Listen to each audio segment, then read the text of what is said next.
భారత్ పేరుతో 98 లక్షల టన్నులు ఇసుకను మింగేశారు. అంటే మనం జనరల్గా గృహ నిర్మాణం చేస్తామని చెప్పి ఎంత కావాలో ఇసుక అనేది దానికి లెక్క ఉంటుంది. అలా కాకుండా 98,000 టన్నులు తీసుకొని పోయినారు. దాన్ని కూడా ఒక పెద్ద భూ సంస్కరణగా మింగేశారు. మరి ఇలాంటివన్నీ జేపీ వెంచర్ చెల్లించాల్సిన మొత్తం 800 కోట్లు మినహాయించి మింగేసిన ఇసుక దాదాపు 10 లక్షల పైగా ఇల్లు కట్టుకోవచ్చు. అంటే వాళ్ళు ఇప్పుడు మింగిన ఇసుకని దాదాపు 10 లక్షల పైగా ఇల్లు కట్టుకోవచ్చు. మరి ఇలాంటివన్నీ ఈరోజు చేశారు. మళ్ళీ ఖజానాకు గండి కొట్టారు. మళ్ళీ ప్రభుత్వానికి జీరో బడ్జెట్తో ఖజానా ఖాళీ ఉంచి వెళ్ళారు.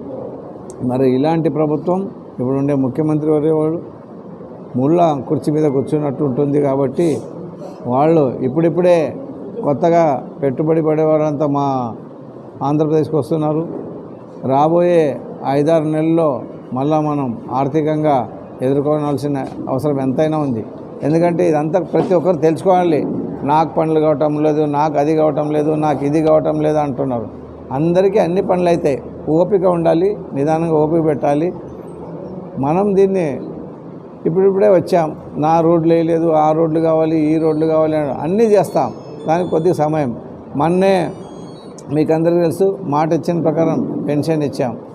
పెన్షన్ కూడా 4,000 పెంచుతూ మిగతా 3 నెలల బకాయిలు కూడా ఇచ్చాం. అదేవిధంగా ఇసుక ఉచిత ఇస్తామని చెప్పి ఇచ్చాం. రేపు ఆగస్టు 15న ఉచిత బస్ సర్వీస్ కూడా కల్పిస్తున్నాం. మేనిఫెస్టోలో ఏవైతే పెట్టామో అవన్నీ కూడా ఖచ్చితంగా అమలు చేస్తాం. మరి అదేవిధంగా రాష్ట్ర అభివృద్ధి, R&B రోడ్లు అయితేనేమి, పంచాయతీరాజ్ రోడ్లు అయితేనేమి, గృహ నిర్మాణ పథకాలు అయితేనేమి, కొత్త వారికి పెన్షన్లు అయితేనేమి, ఇక్కడ MDOలు కూడా ఎలక్షన్ డ్యూటీకి వచ్చిన వాళ్ళు ఉన్నారు. జీవో రేపో మర్నాడో వస్తుంది. MDO MROలు అందరూ మారుతారు. మారినాక ప్రణాళికలు స్టార్ట్ అవుతాయి.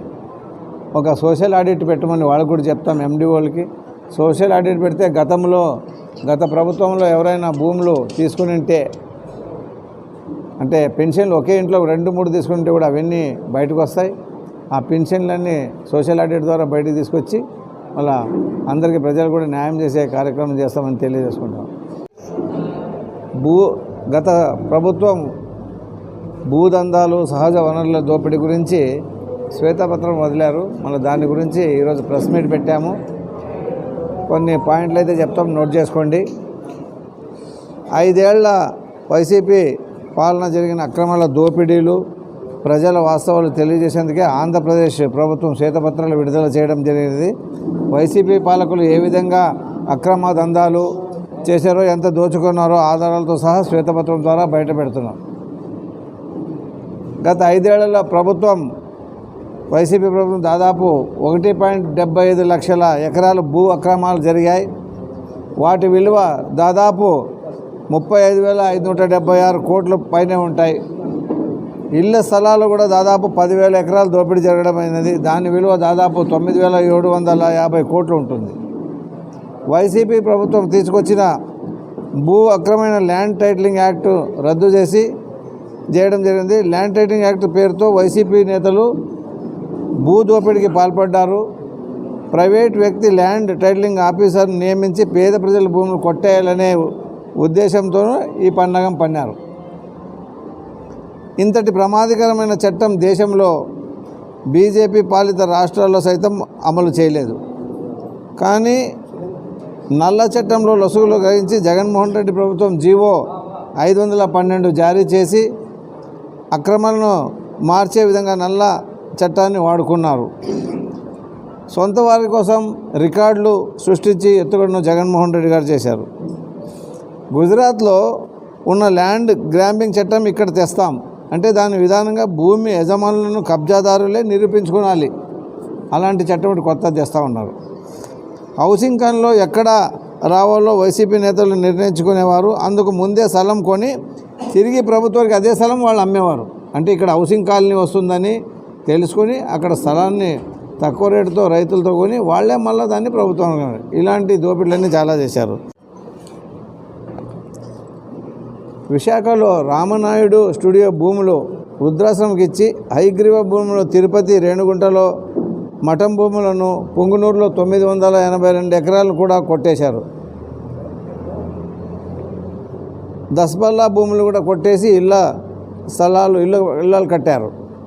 చిత్తూరులో దాదాపు 782 ఎకరాల భూమి, ఒంగోలులో నకిలీ పత్రాలు సృష్టించి 100 ఎకరాల కోట్ల ఆస్తి కాజేశారు. ఇవన్నీ దాదాపు 13,800 ఎకరాలు భూమి వైసీపీ నేతలు దారదత్తు చేశారు. తక్కువ ధరకే 40,000 ఎకరాలు కొన్నారు.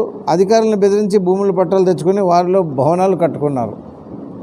రుషికొండలో దాదాపు మీకు అందరికీ తెలుసు, మొన్ననే చూశారు టీవీలో, అక్కడక్కడ 500 కోట్లతో ప్యాలెస్ కట్టి ప్రజాధనాన్ని వృధా చేశారు.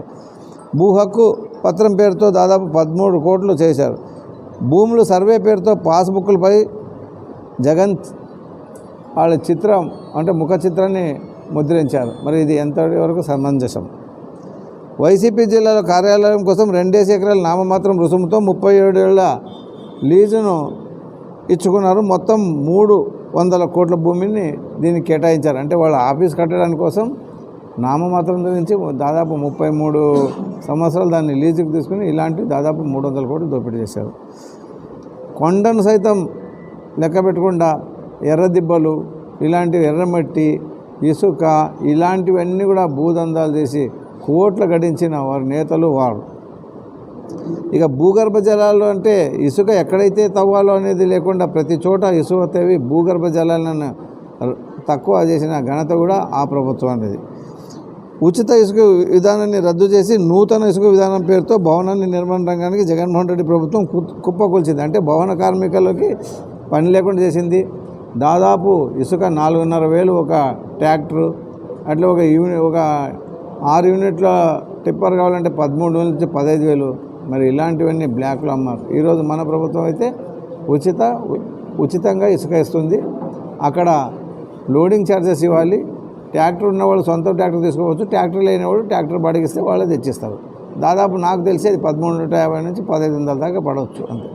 రైతుల నుంచి భూములు కొనుగోలు చేసి ఎక్కువ ధరకి ప్రభుత్వానికి ఇళ్ల స్థలాల కోసం అమ్మిన వైసీపీ నేతల బాగోతల గురించి సాక్ష్యాధారాల ద్వారా శ్వేతపత్రం విడుదల చేయడం జరిగింది. ఇళ్ల పట్టాల్లో వైసీపీ నేతలు ప్రజాధనాన్ని కొల్లగొట్టారు. వీరి దగ్గర నుంచి ప్రతి రూపాయి వసూలు చేసి ప్రజా ఖజానాకు జమ కడతారని కూడా తెలియజేసుకోవడం జరిగింది.